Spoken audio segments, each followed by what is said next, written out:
여러분 반갑습니다. 지난주 주말에 드렸던 프린트 레벨 1, 레벨 2 이렇게 있는 거 약속한 대로 전문항 해설해서 영상 드리려고 지금 찍고 있습니다. 1번부터 바로 풀게요. 1번입니다. 20문제 중에 제가 봤을 때 제일 어려운 것 같아요.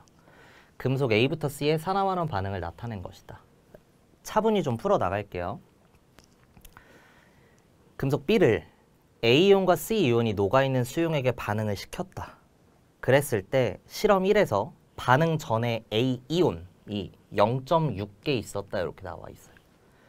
다음 두 번째 문장에서도 실험 1에서 두 종류의 금속이 총 0.6개 석출됐다 나와 있는데 금속의 반응성을 알 수 있는 겁니다. A가 몇 가로 존재하는지 모르고 C는 1가로 존재하는데 몇 개 있는지 모르고 이러한 상황에 B를 집어넣는 거죠. 그럼 일단 기본적으로 B가 반응을 일으킨다면 잡아먹은 애보다 센 금속인데 약한 애부터 잡아먹겠죠. 근데 지금 여기에서는 순서가 나와 있진 않으니까 뭐보다 센진 몰라. 근데 지금 두 종류의 금속이 석출이 됐다는 건 결론적으로는 A도 잡아먹었고 C도 잡아먹었다는 거야. 둘 중에 뭐가 더 약하고 강한지는 모르겠지만 C는 어쨌든 A랑 C보다는 무조건 세다는 거. 요거 하나 찾을 수 있는 거고요. 다음 두 번째 것도 해석해 나가면 이번엔 금속 A를 B이온과 C이온이 들어있는 수용액에 넣었다 했는데 분명히 A는 B보다 약한 금속이니까 여기에 있는 이 B이온은 공격할 수가 없습니다. 근데 지금 보시면 실험 2에서도 반응이 진행됐다는 건 A가 결국 B는 먹지 못했지만 C는 잡아먹었다는 뜻으로 두 번째 실험에서 C보다 A가 세다는 거 알 수 있음. 그럼 첫 번째 실험이랑 엮으면 결국 B는 누구를 먼저 잡아먹는 거야? 더 약한 C부터 잡아먹고 A를 이렇게 공격할 수밖에 없어요. 이렇게 금속의 반응성 첫 번째 판단해줘야 되는 거고요.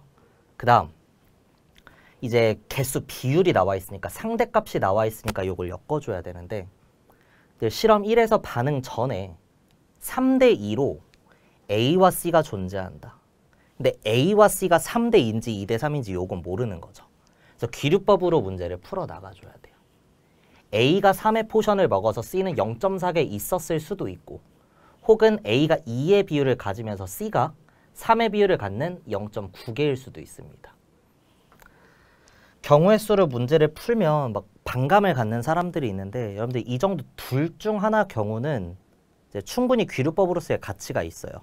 이게 아니라면 반대께 맞다는 걸 검증해 나가는 과정이 될 수도 있으니까. 그래서 이 정도는 좀 하는 거에 큰 부담 느끼지 마시고요. 반감 갖지 마시고요. 해볼게. B가 어쨌든 A랑 C를 다 잡아먹어야 돼. 근데 더 약한 C부터 잡아먹는다 그랬잖아. 만약에 C가 0.9개 있었으면 이 0.9개를 다 죽이고 A를 더 죽여야 돼. 그럼 일단 석출된 금속의 개수는 0.9보다 많아야 됩니다. 근데 지금 0.6개밖에 석출이 안 됐다고 했으니까 요 아래 경우는 모순인 거죠.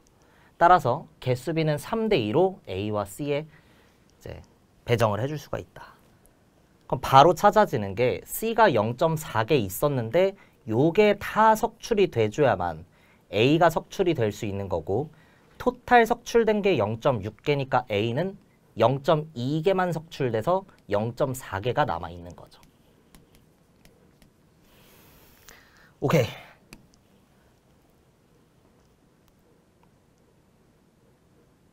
좋아요.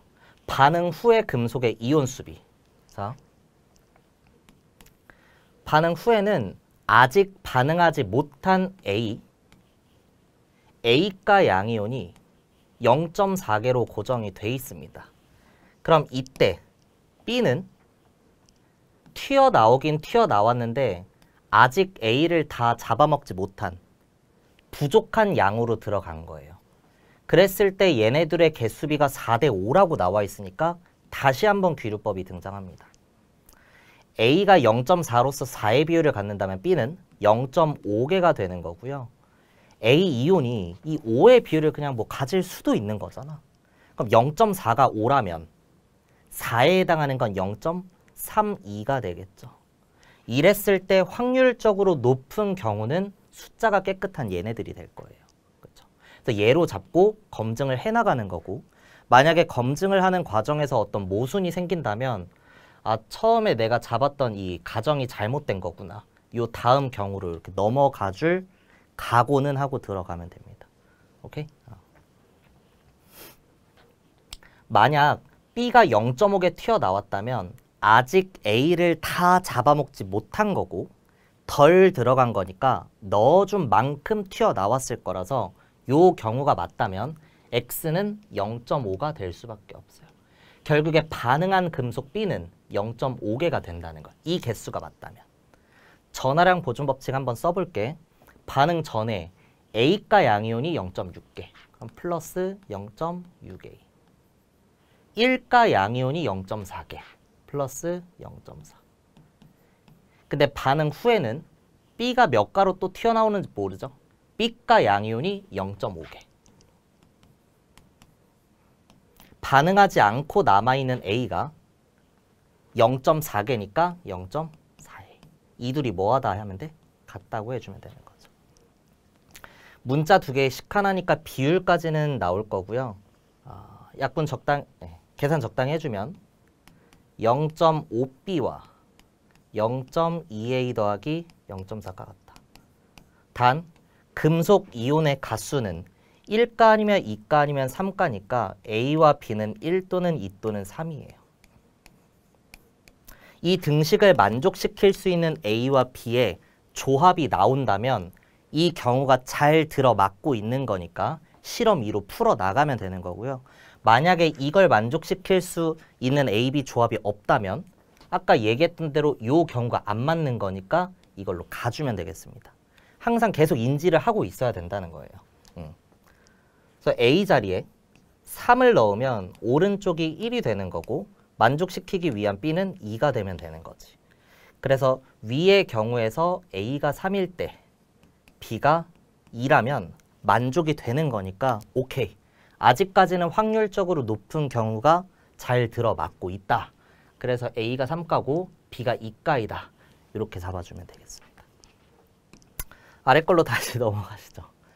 실험 2에 금속 A를 B 2가 양이온과 C 1가 양이온이 녹아있는 수용액에 넣어서 반응을 치고 있는데 B는 지금 A가 잡아먹지 못하니까 반응 전에 있었던 개수랑 반응 후에 있었던 개수가 같으면 돼요. 그러니까 결국에 이 2대 3과 여기에서의 1대 2는 같은 규모인지 아닌지 그건 모르겠지만 여기서 어떤 애랑 여기서 어떤 애의 개수가 같다. 이렇게 놔줄 수가 있다는 거. 뭐 아무거나 하나 잡아보겠습니다. 예를 들어 B2가 양이온이 개수가 여기 써있는 게 있어서 얘 잡고 갈게요. 실험 2에서 금속 A의 일부가 반응하지 않고 남았다. 충분한 양의 금속 A를 넣었다는 거예요. 1.2N개의 금속이 석출이 됐다는 건 A가 모르긴 몰라도 C는 1.2개를 잡아먹었다는 거지. 그럼 C는 1.2개 존재했었다. 요거 알 수 있네요. 맞아? A가 정말 덜 들어갔으면 C가 1.2개 석출이 됐다라고 했을 때 C가 1.2보다 많았었으면 더 남아있을 수도 있는 거고 꼭 1.2라고 할 수 있는 건 아니잖아. 그죠? 근데 충분한 양의 금속을 넣었기 때문에 일단 A는 C를 온전히 다 잡아먹고도 남아있는 거야. 그럼 C는 잡아먹힌 만큼만 있었다는 거니까 1.5개가 다시 1.2개가 죽었다면 1.2개가 있었다는 거죠. 그럼 이 1.2개가 2의 비율을 갖는 1.2일지 3의 비율을 갖는 1.2일지 이걸 또 몰라. 그래서 우리 풀어나가 볼까요? 3의 비율을 갖는 게 1.2라고 해볼게.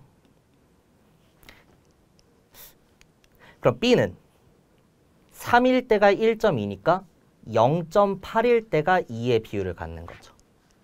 맞아.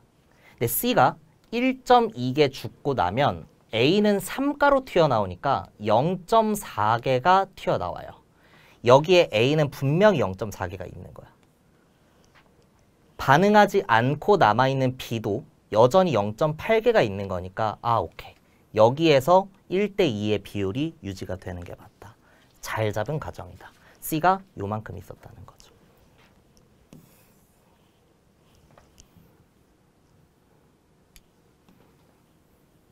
자,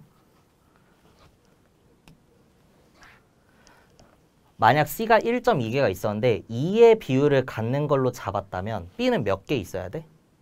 1.8개 있어야 돼. 그럼 반응이 끝나고도 몇 개 있는 거야? 1.8개 있는 거야. 근데 A는 얘기했던 대로 0.4개밖에 안 나와. 그럼 비율이 1대2가 아니니까 이 경우가 아니구나. 요 얘기한 겁니다.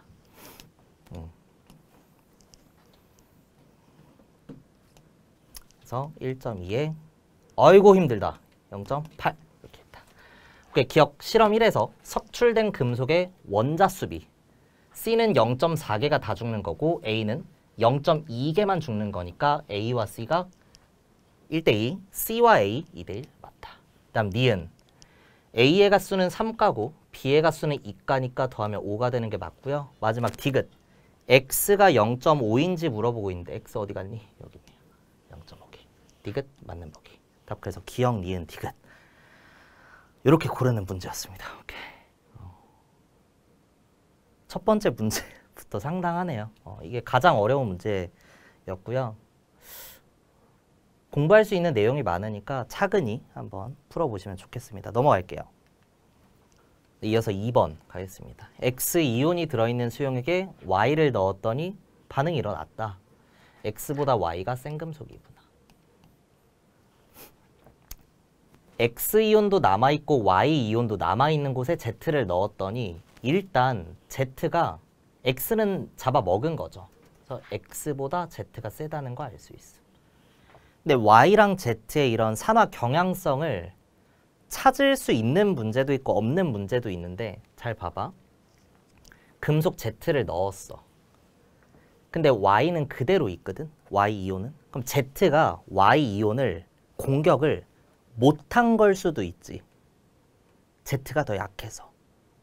혹은 공격할 수는 있는데 들어왔다면 했을 건데 충분하지 않아서 Y가 운 좋게 살아남았을 수도 있어.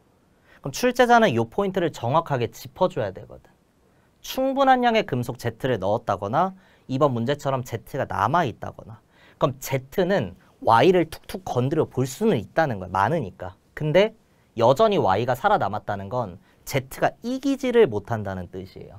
그래서 Y가 가장 센 금속이라는 거 알 수 있는 거죠. 이온화 경향은 YZX, YZX 디귿 맞는 보기. 오케이? 기억. X이온과 Y이온의 환원을 비교하고 있는데요. X랑 Y가 같이 존재하는 곳에 Z를 넣었을 때 Z는 산화되면서 전자를 잃는 거고 이때 전자를 얻은 애가 X이온이죠. 그래서 X이온이 Y이온보다 환원이 잘 되는 게 맞다. 마지막 디귿 보기 전하량 보존 법칙 써주면 될 건데요. X이온이 6개 있었어. 근데 3개가 남았어. 3개 죽을 때 Y는 3개 튀어나왔어. X와 Y의 가수는 똑같다는 거 알 수 있죠. Z를 넣었을 때 X는 다시 한번 3개 죽었어. 근데 Z는 2개 튀어나왔어. 오케이, 결정 끝났다. 반응하는 개수비가 3대2니까 가수로는 2대3이죠.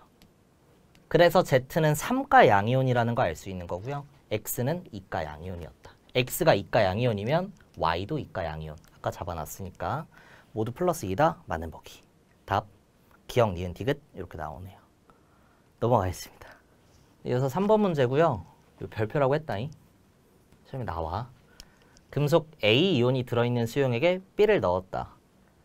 반응이 일어나고 있으니까 나중에 넣은 금속이 센 금속이다. 반응성이 크다, 금속성이 크다, 전자를 잘 잃는다, 산화가 잘 된다는 뜻이죠. B 쪽으로 주둥아리니까 B가 A보다 산화가 잘 된다 이렇게 잡아줘야 됩니다. 그래서 기억 틀린 보기고요. 다음 니은 반응하는 개수비를 물어봤는데 B를 2개 넣었어. 근데 전체 금속 이온이 4개래. 그럼 B는 일단 B가 양이온으로 2개가 튀어나왔는데 전체가 4개라는 건 A가 여전히 2개 살아남은 거죠. 처음에 A는 몇 개 있었던 거야? 8개 있었던 거야. 그럼 반응하는 개수비를 보면 A는 8개에서 2개로 6개 죽을 때 B는 없었다가 2개가 튀어나오니까 2개 생성된다. 반응하는 개수비가 3대 1이면 가수로는 1대 3인 거죠. 얘가 1가 양이온일 때 얘는 3가 양이온이 된다. 처음에 있었던 A가 1가고 B가 3가가 되는 겁니다. 그래서 반응하는 개수비는 B 하나당 A가 3개씩 반응해야 돼서 틀린 보기. 디귿의 B는 3가고 A는 1가니까 전하의 3배이다. 맞다. 답 디귿 이렇게 될 수 있겠네요. 오케이, 넘어가겠습니다. 이어서 4번. 음극화 보호법이네요. 금속 A와 B로 각각 도금된 철판 위에 이제 물방울 떨어뜨렸다. 금속은 기본적으로 산소나 물과 반응해서 녹이 쓸죠. 전자를 잃고 산화되는 거죠. 위에 그림을 봤을 때 A랑 철이 물과 만나서 경쟁을 한다라고 하면 A가 뭐 한 거야? 녹슨 거야. A가 산화된 거야. 그럼 산화되는 경향성으로 보면 철보다 A가 더 잘 산화되는 거죠. 먼저 녹이 쓸어버린다는 거. 근데 금속 B로 도금을 했을 땐 B 대신 철판이 녹이 쓰는 거니까 철이 더 잘 산화되는 거야. 금속으로서의 반응성이 크다는 거죠. 산화되는 경향성 이렇게 될 겁니다. 기억 보기. B 이온이 들어있는 수용액에 A를 넣었다. 만약 이때 반응이 일어난다면 나중에 넣은 금속이 센 금속이니까 A가 B보다 셀 겁니다. 그렇죠? A가 B보다 세야만 이러한 반응이 일어날 수 있는데 A는 철보다 세고 B는 철보다 약하니까 3단론법이라 그러나요? A가 B보다 센 게 맞죠. 그래서 기억 맞는 보기. 니은 반응성의 순서는 A, 철, B 순 맞다. 마지막 디귿 보기. 철로 된 유류 저장 탱크에, 그러니까 기름 보관해놓은 그 통에 금속 B를 연결시키면 부식을 방지할 수 있냐?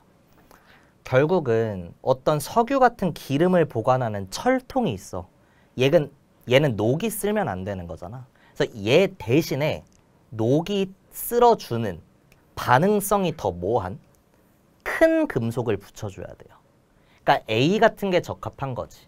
철판에 A로 도금을 하면 A가 대신 녹 쓸어주는 거야. 철을 보호할 수 있는 거죠. 근데 B를 붙여버리면 원래 철이 녹 쓰는 것보다 B가 녹 쓸 것마저도 철이 대신 녹 쓰는 거니까 녹이 엄청 많이 쓸겠죠. 그래서 A를 연결해야만 철의 부식을 방지할 수 있다. 되게 틀린 보기다. 답 기억니은 이렇게 내는 문제였습니다. 넘어갈게요. 네, 여러분 이어서 5번입니다. 이게 반응식이 좀 잘못 나와 있어서 수정해놨어요. 반응 후에 Na2SO3가 됩니다. 통합과학 수준으로는 이 문제를 못 풀어요. 원래 산화환원 반응을 따질 땐 산화수의 변화가 있는 원소를 찾아줘야 되는데 산화수를 안 배우죠. 근데 이제 또 제 수업에서는 다 설명을 했기 때문에 엄밀한 의미로 좀 풀어나가 보겠습니다. 기억 보기에 가가 산화환원 반응이냐 물어본 건 얼핏 보면 탄소에 산소가 3개 붙어 있다가 2개가 됐으니까 산소의 개수가 줄어서 환원된 것처럼 보이지만 산화수를 따져보면 이온결합 물질에 대해서는 가수가 곧 금마의 산화수이다. 나트륨은 지금 1가 양이온으로 붙어 있는 거니까 산화수 플러스 1이고요. CO3는 합쳐서 2가 음이온이죠. 산소의 우선순위가 높고 플로린 2회랑 붙어 있으니까 마이너스 2. 마이너스 2짜리 3개랑 커버치고 마이너스 2가 되려면 탄소는 플러스 4였을 겁니다. 반응 후에 똑같이 봐보면 CO2에서 산소의 우선순위가 높고 플로린 2회니까 마이너스 2. 마이너스 2짜리 2개랑 커버치고 0이 되려면 탄소는 플러스 4예요. 그래서 얘네들만 봐도 달라지는 애가 없고 이산화황도 보면 산소의 우선순위가 높으니까 마이너스 2에 황은 플러스 4가 되는 거죠. 그러니까 이게 위상이 완전히 동일해버려요. 탄소랑 황이. 그래서 산화수가 달라지는 애가 없기 때문에 요 순서를 따라가 보면 결국 가는 산화환원 반응이 아니다. 이렇게 골라주는 문제입니다. 다음 니은 나에서 SO2는 환원되냐 나와 있는데 얘는 한눈에도 볼 수 있는 거죠. 확실하게 산소랑 붙어 있다가 떨어졌으니까 환원되는 게 맞다.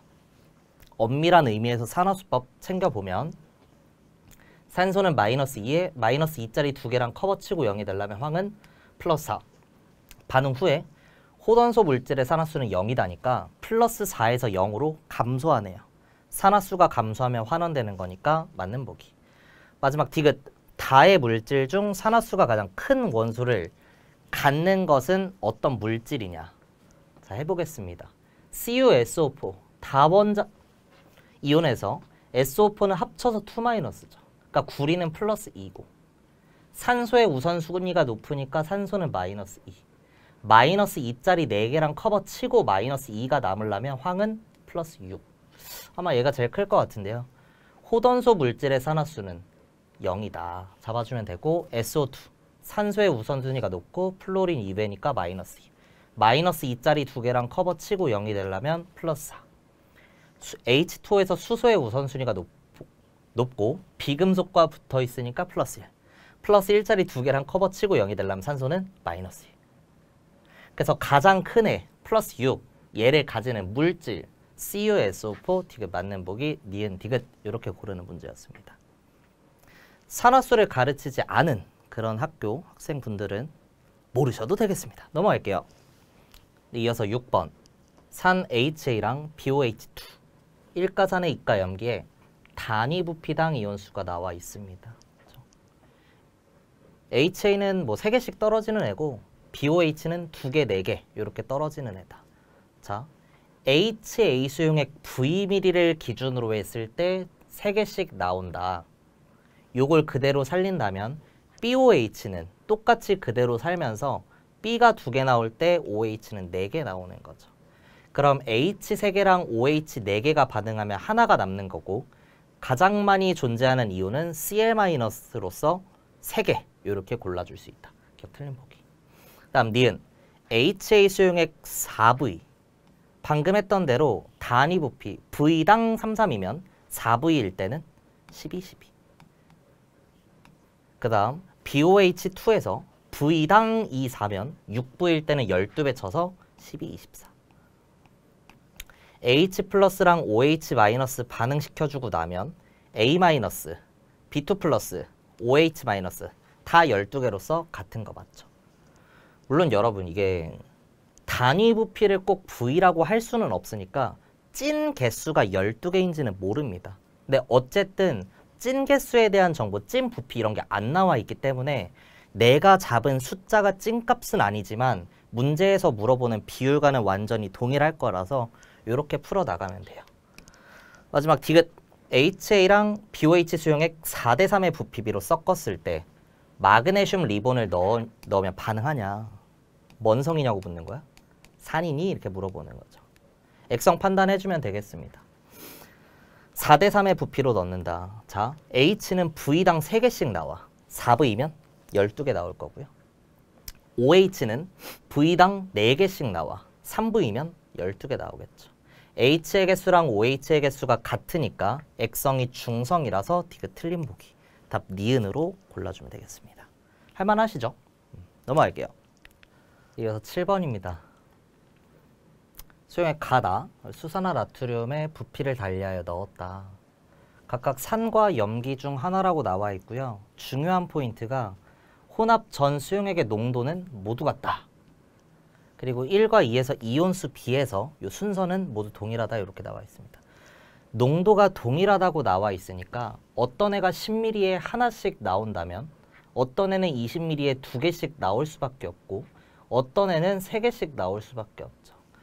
모두 다 1가니까 넣어준 만큼 존재하는 구경꾼 이온수가 3개, 2개, 하나로 결정이 끝나버려요. 이 안에서 무조건 1대 2대 3의 비율이 나온다는 거야. 그럼 나머지 하나로 존재할 수 있는 건 어떤 R자 이온일 건데 만약 나가산이라면 H가 2개, 가는 염기니까 OH가 4개라서 이 안에 2의 비율로 등장을 했어야 됩니다. 근데 4라고 나왔다는 건 가가 산으로서 H는 하나밖에 없고 나가 수산화 칼륨으로서 OH 2개가 보충이 되면서 H 하나에 OH 5개라 OH가 4개 남더라 인 겁니다. 나머지는 개수 순서를 그대로 따른다고 했으니 아래 거에서는 한 개에 해당하는 Cl-가 2개가 돼야 되는 거고요. 그 다음 수산화 나트륨 Na+가 1개 이렇게 남는다. 그럼 H가 2개. 우와. OH가 하나니까 일단 반응 치고 나면 H가 하나 남아있음. KOH를 넣고 나서 이 1개랑 반응을 치고 4대 3으로 등장하려면 4, 4 이렇게 찍어줘야 되는 거죠. 그래야 H 남은 거 죽고 OH 하나 죽으면 3개가 남으면서 4대, 3대, 2대, 1의 비율을 설명할 수 있다는 거. 오케이, 좋습니다. 그래서 X는 20ml에 둘둘이니까 40ml에 4사라서 40이라고 해야 된다. 니은 용액 1에서 CL의 개수 하나고요. NA의 개수 3개죠. 1분의 3 맞다. 마지막 디귿 2에다가 가 10ml를 추가하고 마그네슘 쑤시면 기체 나오냐? 산성이니? 묻는 거죠. 액성 판단해주면 될 거예요. 2번에 알자 이온을 보면 OH가 지금 3개 남아있어. 1번 용액에는 H가 하나에 OH가 5개니까 OH가 4개 남아있는 얘도 염기성이네요. 그쵸? 1번도 염기성, 2번도 염기성이라 2개를 혼합하고 나면 무조건 염기성일 거라서 디귿은 틀린 보기, 답 니은 이렇게 내주고 넘어가면 되겠습니다. 여러분 방금 7번 문제 풀면서 우리가 안 쓴 조건이 있거든요. 혼합 용액 1과 2의 이온수 비해서 이온의 순서가 동일하다. 이 문장 제거하겠습니다. 잘못 나와 있는 것 같아요. 그냥 지금 넣어준 가가 누군진 몰라도 구경꾼 이온수라면 무조건 1대2가 나오는 그걸 지키는 애가 있어야 되거든. 그리고 NaOH도 마찬가지 3대1로 넣었으니까 3대1이 어딘가에서 맞춰줘야 되는데 이게 나오는 게 없어요. 요거 조건 없애고 풀겠습니다. 넘어갈게요. 이어서 8번. 염산과 수산화 나트륨의 부피를 달리하여 넣었다. 분수 형태 물리량은 기본적으로 상대값이니까 찐값이 나와 있지 않을 때는 내 마음대로 아무 숫자나 찐값화하고 들이대면 된다. 예를 들어 가에서 CL이 3개 있다고 해볼게. 근데 20ml에 3개면 10ml에 1.5개니까 분수가 나올 확률이 좀 높거든. 그래서 얘를 그냥 6개 있다고 해도 될까요? 그러면 H는 4개 있는 게 되겠죠. CL이 6개 있으면 H는 6개 들어갔을 건데 H가 4개 살아남기 위해서는 OH가 2개 들어갔다는 거고 5ml에 2 이렇게 잡을 수 있습니다. 나머지 부피 관계에 따른 양적 관계로 숫자 쭉 채워주면 20ml에 66 이렇게 들어가고요. 5ml에 2이면 15ml에 66 이렇게 되겠다. 그럼 NA의 개수는 6개, CL의 개수 6개니까 Y 값은 1이 될 거예요. 그 다음 다해서 CL의 개수의 찐값으로 내가 6을 잡아놨으니까 얘도 스케일 보정이 되는 거죠. OH가 2개 남기 위해서 H가 6개였으니까 반응 치고 2개가 나오려면 88 이렇게 해주면 된다. 그럼 5mm에 2개씩이니까 Xmm에 8개, 4배죠. 따라서 X는 20. 보기 풀어보시면 기억에 X랑 Y 더하면 21이다. 맞는 보기. 니은 부피당 전체 이온수를 물어봤을 때 지금 같은 부피인 게 이렇게 찍혀 있죠. 그래서 염산은 20ml에 12개. NaOH는 20ml에 16개. 내가 지금 단위 부피를 몇으로 본 거야? 20으로 본 거지. 약분해주면 3대 4라고 해야 되네요. 그래서 니은 틀린 보기. 마지막 디귿. 생성되는 물 분자수는 물소 법칙이죠. 가는 H가 6개, OH가 2개면 물 2개만 나올 거고요. H가 6개, OH가 6개면 물 6개 나올 거고 H가 6개, OH가 8개면 물 6개 나온다. 그래서 가와 나에서 2와 6이니까 1대 3 맞는 보기. 다 기억 디귿 이렇게 내주면 되겠습니다. 오케이, 넘어갈게요. 이어서 9번입니다. 이거 별표예요. 왠지 모르겠는데 화원에서는 거의 안 나오는 그런 문제인데 통합과학에는 꽤 자주 등장하거든요. 온도가 동일한 염산과 수산화칼륨의 부피를 다르게 하여 중화 반응을 진행을 하는데 실험 1에서는 부피비가 1대 2일 때 중화를 칠 수 있다는 건 산과 염기의 농도비가 2대 1이라는 걸 알려주는 정보고, 그 다음 실험 2에서는 40ml에 20ml 부피비가 2대 1일 때 중화를 칠 수 있다는 건 산과 염기의 농도비가 1대 2라는 걸 알 수 있는 거죠. 이때 실험 1과 2에서 사용한 KOH가 같다는 건 농도가 동일하다는 겁니다. 그럼 KOH는 농도가 1이기도 하면서 2이기도 하면서 이건 말이 안 되거든. 그래서 2로 통일을 시켜주면 결국 실험 1에서의 산은 농도가 4라는 거 알 수 있는 거고, 실험 1과 2에서 산의 농도비는 4대 1이니까 디귿 보기가 이렇게 해결이 됩니다. 요거부터 찾아줬어야 되고요. 그다음 기억, 실험 2에서 생성된 물 분자 수가 가장 많은 곳은 전체 혼합 용액의 부피가 동일하게 유지가 될 때 중화점에서 가장 많이 나오겠죠. 무슨 말인지 아시나요? 전체 용액의 부피가 정해져 있지 않으면 무조건 산도 많고 염기도 많을수록 물이 많이 나오겠지만, 전체 부피가 통일이 되어 있을 때는 적당히 잘 버무려서 중화를 쳤을 때 가장 많이 나올 거라는 거. 그렇죠? 실험 2에서 피크는 여기서 찍을 거니까 Q점은 아니라서 틀린 보기. 니은은 자연스럽게 맞는 보기로 결정이 되는데, P점에서의 이온 수비 찾아주겠습니다. 지금 실험 1은 농도가 2대 1이니까 염산 10ml에 수산화칼륨 50ml지만 농도를 동일하다라고 설정을 하기 위해서 염산의 부피는 2배, 20ml로 해석을 해줄 수가 있는 거죠. 그러니까 농도가 2짜리 염산 10ml나 농도 1짜리 염산 20ml는 개수가 완전히 똑같을 거니까. 그럼 HCl은 이온이 2개씩 나온다라고 했을 때 KOH는 5개씩 나오겠죠. H 2개랑 OH 2개 반응하면 3개가 남을 거고, 따라서 Cl은 2개일 때 K는 5개이면서 OH는 3개가 되는 2대 5대 3이 맞는 보기이다. 답 니은 이렇게 내줄 수 있습니다. 넘어갈게요. 이어서 10번입니다. 일정한 부피의 염산에 수산화나트륨의 수용액 부피만 달리하여 더 첨가하는 거죠. 그랬을 때 존재하는 이온의 일부 개수를 나타낸다. 만약 이 문제에 부피당 이온수가 나와 있으면 곱하기 전체 부피 해주는 거 아시죠? 근데 지금은 찐 개수로 나와 있으니까 어떤 애는 5개가 있었다가 계속해서 5개야. 전체 부피가 다시 어떤 산 또는 염기의 부피가 달라지지 않는 그러한 애의 구경꾼 이온수가 5개라는 거. CL이 5개씩 있었구나 라는 거 알 수 있죠.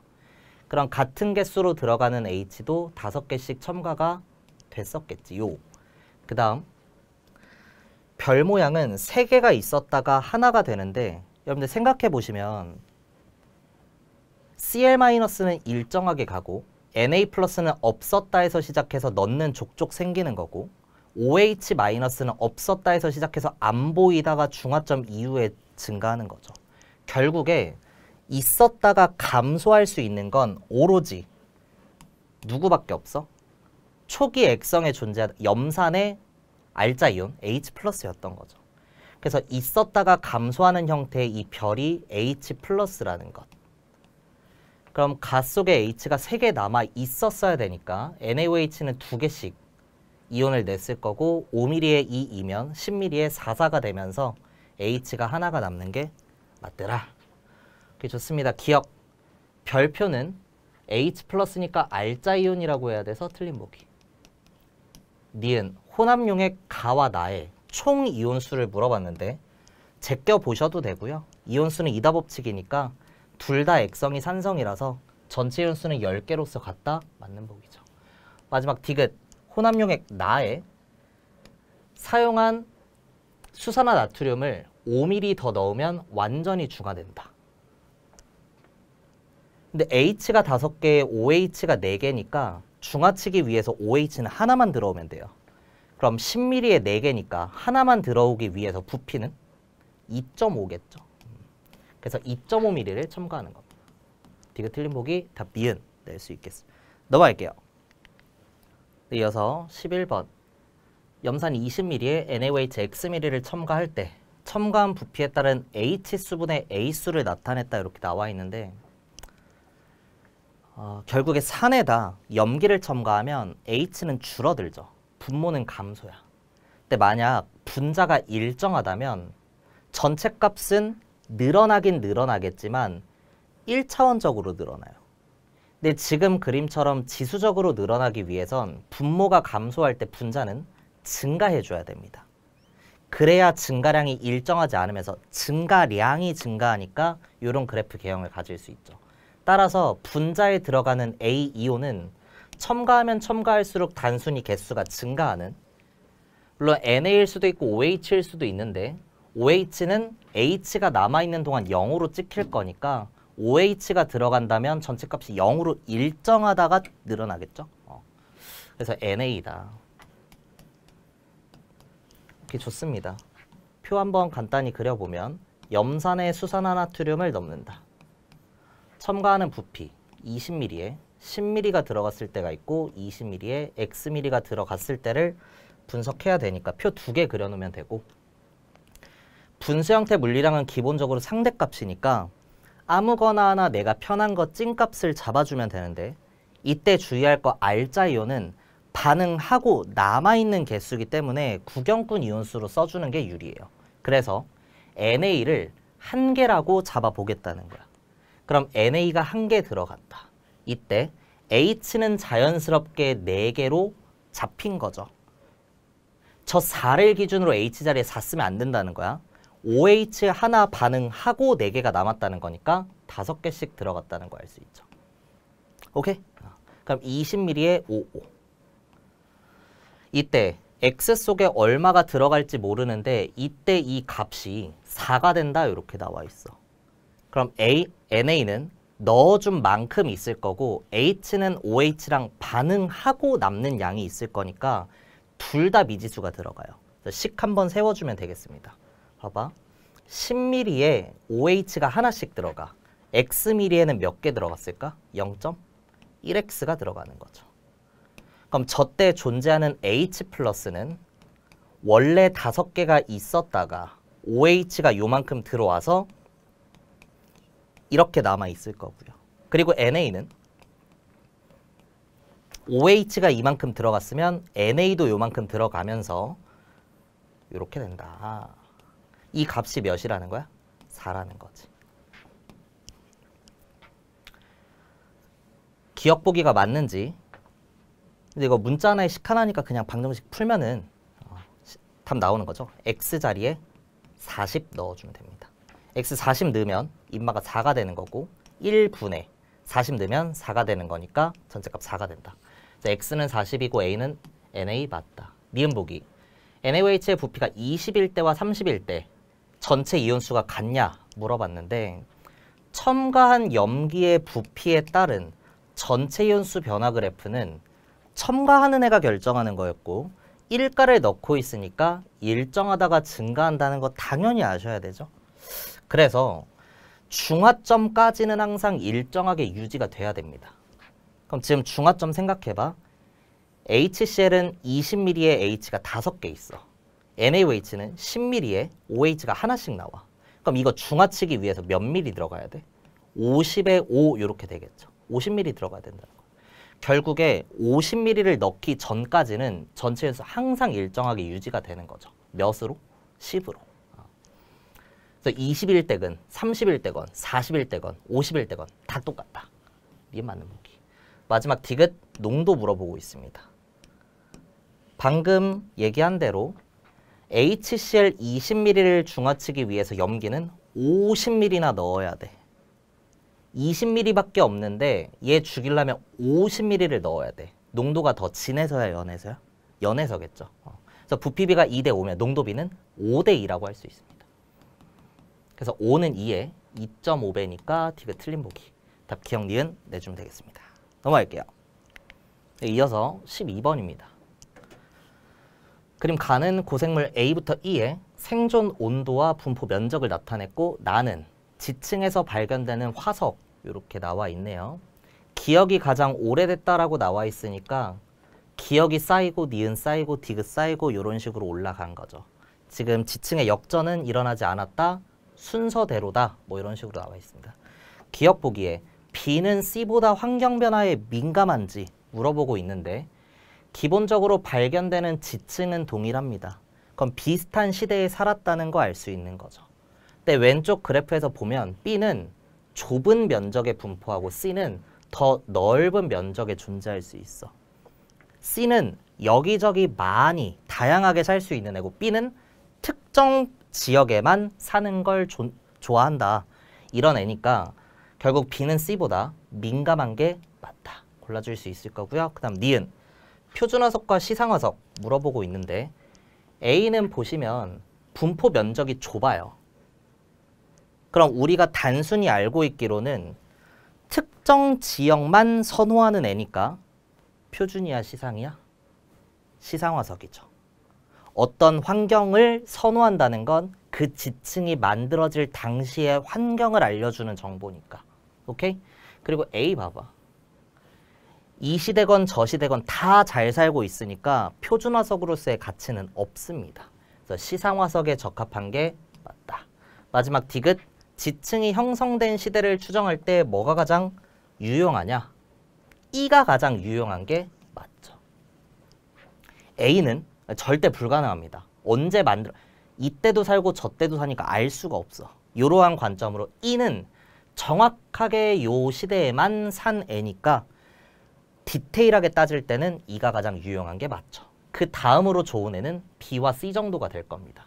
기역, 니은 시대에는 못 살고 비읍 시대에도 못 사는 거니까 뭐 이게 고생대고 이게 신생대라면 중생대에만 전체적으로 번성했던 애. 근데 E 같은 거는 중생대 중에서도 초기에만 잘 살았구나. 이런 것까지 해석이 되는 애니까. 오케이. 그래서 답 기역, 니은, 디귿 낼 수 있겠습니다. 넘어갈게요. 이어서 13번입니다. 간은 지구의 역사 46억 년을 24시간의 지질 시계로 나타냈고 비율 나와 있고 어떤 사건 나와 있습니다. 기억, 24시간의 지질 시계에 1시간에 해당하는 지질 시대의 역사는 2억 년보다 긴지 짧은지만 물어보고 있네요. 그래서 정성적으로 한번 비교해보면 46억 년에 해당하는 걸 몇 시간으로? 24시간으로 나타낸 거야. 근데 지금 내가 궁금한 건 1시간 기준으로 몇 배 스케일? 24분의 1 스케일이죠. 그래서 24분의 46억 년이 될 거예요. 찐값을 물어봤다면 분수 계산해주면 되는 거고 지금 보면 분자가 48보다 작으니까 이 값은 2보다 작겠죠. 그래서 1시간에 해당하는 기간은 2억 년보다 짧다. 1.뭐시기억 년 전 이렇게 될 겁니다. 다음 니은.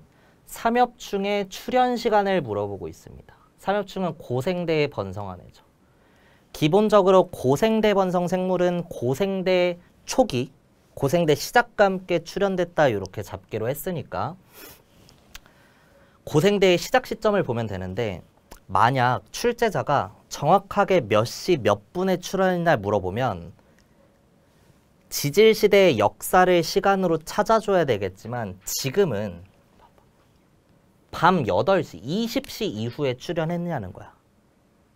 그럼 24시간을 기준으로 출현한 지 4시간보다 더 오래됐는지 더 짧은지 그거 물어보는 거거든.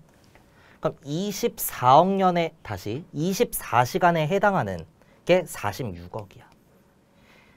스케일 보정에서 4시간 기준으로 하면 몇 억이죠? 6분의 1배니까 6분의 46이 될 거예요. 요거 약분 될까요? 6, 7, 42에 벌써 끝났네. 66, 36, 7.6 머시기억 년 전이라는 의미죠. 그래서 4시간 전이면 7.6억 년을 포함하고 있기 때문에 고생대의 역사는 몇 년 전에 스타트야? 5, 2, 0, 4, 5, 6 5.4, 2.5, 0.66 5.4억 년 후에 요 시대에 출현한 거니까 7.6은 더 러프한 범위라서 포함하고 있는 게 맞다. 다음 디귿. 기억은 인류의 출현은 23시와 0시 사이에 표시되냐? 마찬가지입니다. 정확하게 몇 시 몇 분인지 물어본 게 아니라 1시간 전에 나왔는지인데 24분의 46억이 1시간에 해당하는 역사였기 때문에 인류의 출현은 몇 년이죠? 0.66억 년. 확실한 건 신생대 이후이니까 0.66보다도 더 현재에 가까워야 돼. 근데 얘는 1.머시기억 년이니까 이 이후에 출현했다라고 해서 사이에 표시되는 게 맞다. 마지막 리을. 니은과 디귿. 가장 큰 규모의 대멸종. 대멸종 얘기 나왔으니까 5번의 대멸종이 있었고요.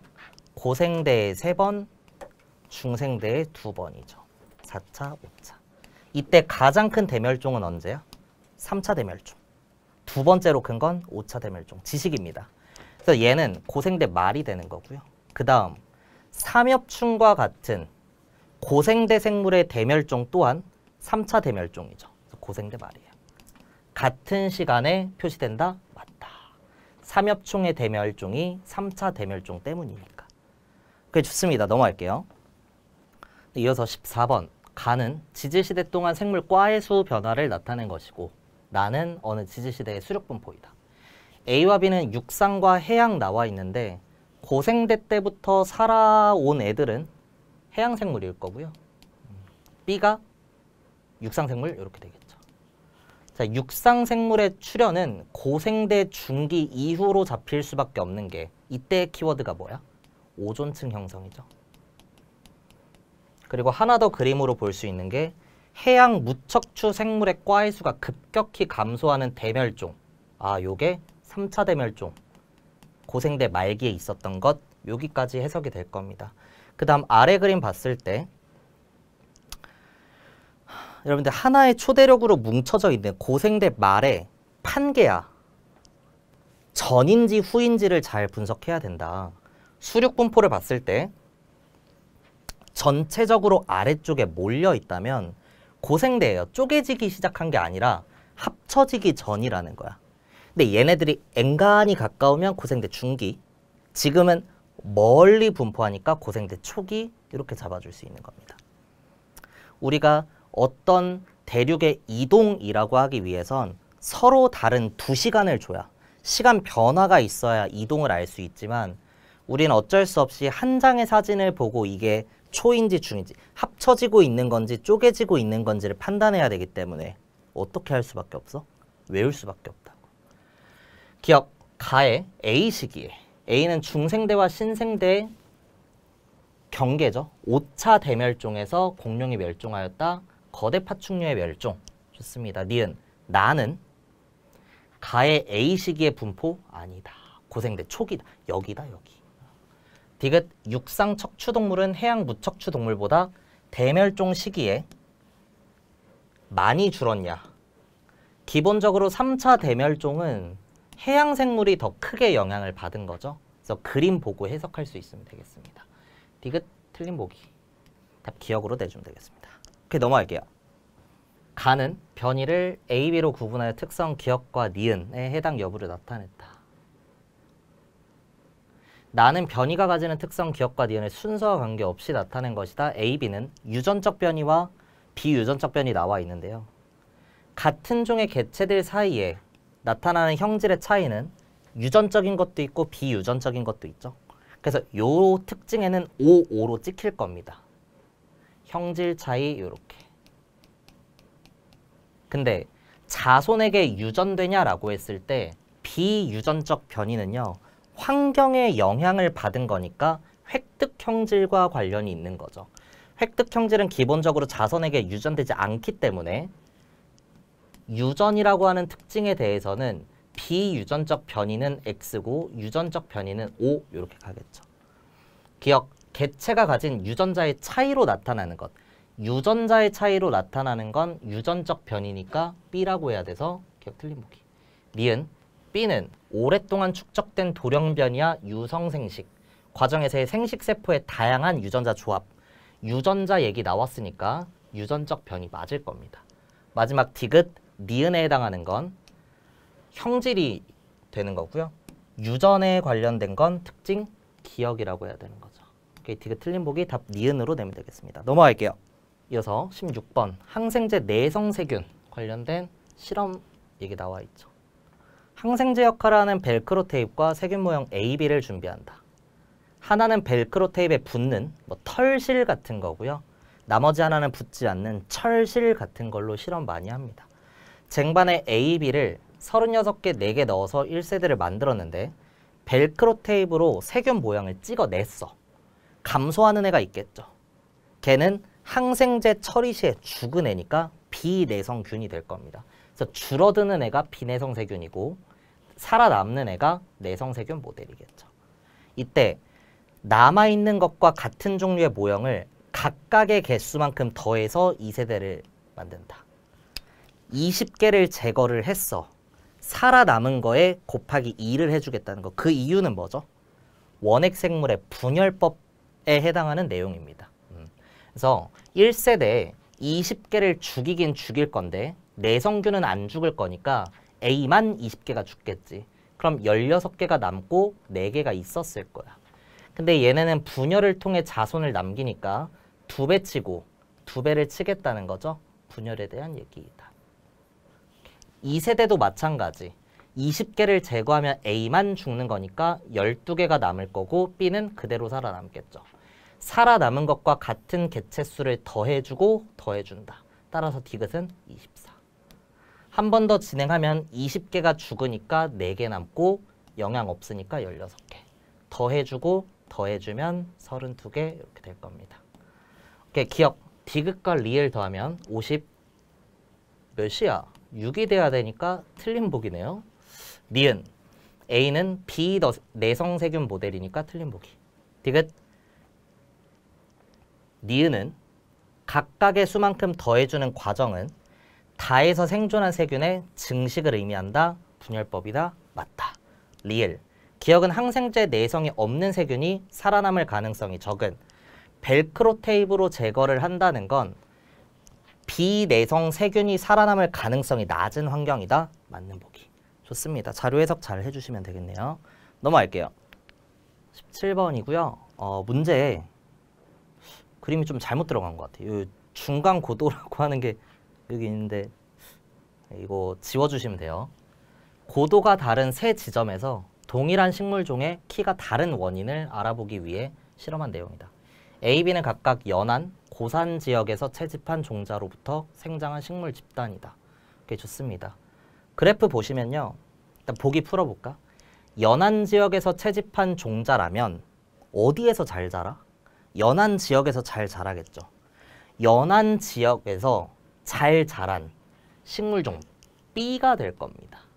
기억은 틀린 보기고 같은 방식으로 니은을 봤을 때 이번에는 중간 고도에서 A가 더 잘 자랐죠. 그러면 A는 중간 고도에서 채집한 식물종이다. 이러면 틀린 게 문제의 연안 지역과 고산 지역 중에 하나라고 나와 있기 때문에 고산일 확률이 높은 거고 마지막 고산 지역 보면 A는 살아남았고 B는 생존을 못했으니까 정확하게 A는 고산에서 채집한 게 맞다. 근데 중간 고도에서 더 A가 잘 살 수도 있는 거죠, 당연히. 니은 같은 고도에서 자란 A와 B의 키 차이는 유전적인 차이 때문이다. 맞다. 유전자 때문이라는 거. 디귿. 환경 변화에 따라 자연 선택되는 변이가 달라져 진화의 방향이 달라진다. 맞다. 환경 변화가 달라도 진화의 방향이 같다면 누가 더 잘 살아남는지가 결정되어 있다면 항상 A가 많거나 항상 B가 많거나 해야 되는데 어떠한 환경 변화가 주어졌느냐에 따라서 B가 잘 살 때도 있고 A가 잘 살 때도 있고 B가 완전히 죽어버릴 때도 있고 진화의 방향이 다르다라고 하는 것. 좋습니다. 이어서 18번. 가는 어떤 숲에 사는 새 5종 A부터 E가 서식하는 높이 범위를 나타냈고 나는 숲을 이루는 나무의 높이 다양성, 생태계 다양성이 높을수록 종 다양성 당연히 높아지는 거 맞죠? 마지막 디귿은 생물적 요인과 비생물적 요인 사이에 상호작용 그래프 나와 있습니다. 기억. H1부터 H2 사이의 구간에서 발견할 수 없는 종을 물어봤는데 눈을 뜨고 봐주시면 돼요. H1에 1부터 2 사이에 A도 보이고 B도 보이고 C도 보이고 D도 보이는데 E는 안 사는 애죠. 그래서 한 종이다. 맞다. 니은 생물 종다양성은 높이가 1, 2, 3인 나무가 골고루 분포하는 숲에서 높이가 H2인 나무만 있는 것보다 높다. 다양할수록 적은 것보다 다양하겠죠. 맞는 보기고요. 마지막 디귿 다의 기억으로 보아 10에서 15m에서 B와 E는 상호작용하는 것을 알 수 있다. 다에서 기억을 보면요. 개체군과 개체군, 종과 종 사이에 어떤 상호작용이 일어나냐 물어보고 있는데 10에서 15m야. 10에서 15m야. 이 사이에는 지금 B 종도 있고 E 종도 있는 거죠. 그럼 같은 환경에 사는 서로 다른 종 사이에는 상호작용을 할 수 있는 거니까 맞는 보기입니다. 이게 만약 틀린 보기로 나오려면 10에서 15m 사이에 A와 B 사이에 상호작용이 있다. 이런 식으로 돼야 돼. 이건 틀린 보기지. A는 애초에 여기 없으니까. 그래서 같은 환경에 살고 있기 때문에 상호작용을 한다. 이렇게 푸는 문제였습니다. 넘어갈게요. 이어서 19번. 서식지가 분할... 아니 그냥 할게. 이어서 19번. 서식지가 분할되기 전과 후 종에 따른 개체수를 나타냈다. 기억 보기에 분할 후 개체수가 분할 전에 몇 배냐 물어보고 있으니까 정확하게 개수 관계 판단해줘야 됩니다. 근데 잘 보시면요. 종 B 20마리가 있었는데 15마리 남았고, 종 A 20마리가 있었는데 15마리 남았고, 종 E 20마리에서 15마리, 종 D 20마리에서 15마리야. 이렇게 모든 종의 개체수가 4분의 3배면 전체 개체수비도 4분의 3배가 되겠지만 종 C의 입장에서는 20마리가 있었는데 안 찍혀 있어. 얘 죽어버렸다는 거야. 그럼 하나에서 빠다리니까 전체 4분의 3배 되는 건 아니겠지요. 니은 서식지 분할은 생물종의 이동을 제한하고 고립시킨다. 맞다. 그래서 서식지 파괴 다음으로 많은 요인을 차지하는 게 서식지 분할이었습니다. 그래서 이런 서식지 단편화에 종다양성을 감소시키는 걸 방지하기 위해서 어느 정도 보장을 해주기 위해서 하는 게 뭐죠? 생태 통로 설치죠. 디귿 보기에 나와 있네요. 분할된 서식지를 생태 통로로 이어주면 종다양성이 덜 감소한다. 디귿 틀린 보기입니다. 증가하진 않겠죠? 넘어갈게요. 네, 마지막 20번. 문제도 엄청 길고요. 주어진 자료도 좀 해석하기도 어렵고 천천히 읽어보겠습니다. 그림과 같은 초원 서식지를 준비한다. 초원 서식지에는 종 A라고 하는 애가 살더라. 하나의 초원 서식지에는 정사각형의 서식지 조각 3개가 1형과 2형으로 구분된다. 1형은 인접한 서식지 조각 사이가 끊겨 있는 거고 2형은 연결돼 있는 거죠. 그래서 하나의 정사각형 서식지 안에는 1형, 2형, 3형 이렇게 존재한다.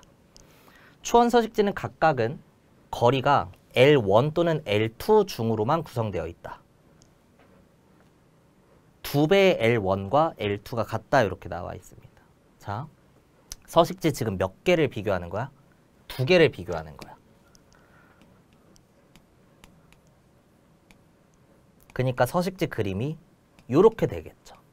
근데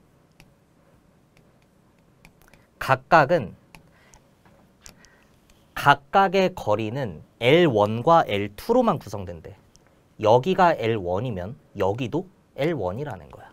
여기가 L2면 여기도 L2라는 거야. 오케이? 근데 2배의 L1과 L2가 같다고 했으니까 이 사이의 거리는 요 거리보다 2배 멀다는 거죠. 지금 이런 의미예요. 그러니까 아래쪽 서식지는 전체적으로 멀리 떨어져 있는 거지. 오케이. 각 초원 서식지에서 L1일 때와 L2일 때 위에 거랑 아래 그림에서 A, 종 A의 이동 비율을 시간 동안 나타냈다.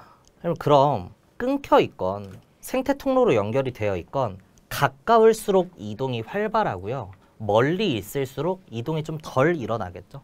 그래서 니은 보기.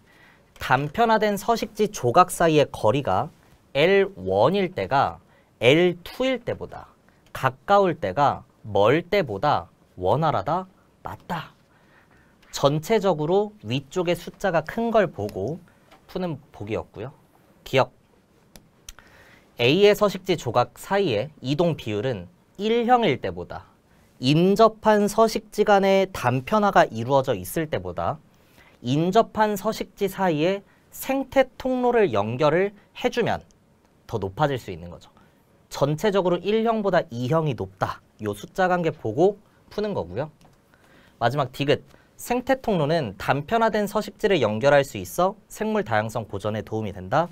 지식형 보기로 맞다라고 할 수도 있고 1형이 단편화, 2형이 통로 설치죠.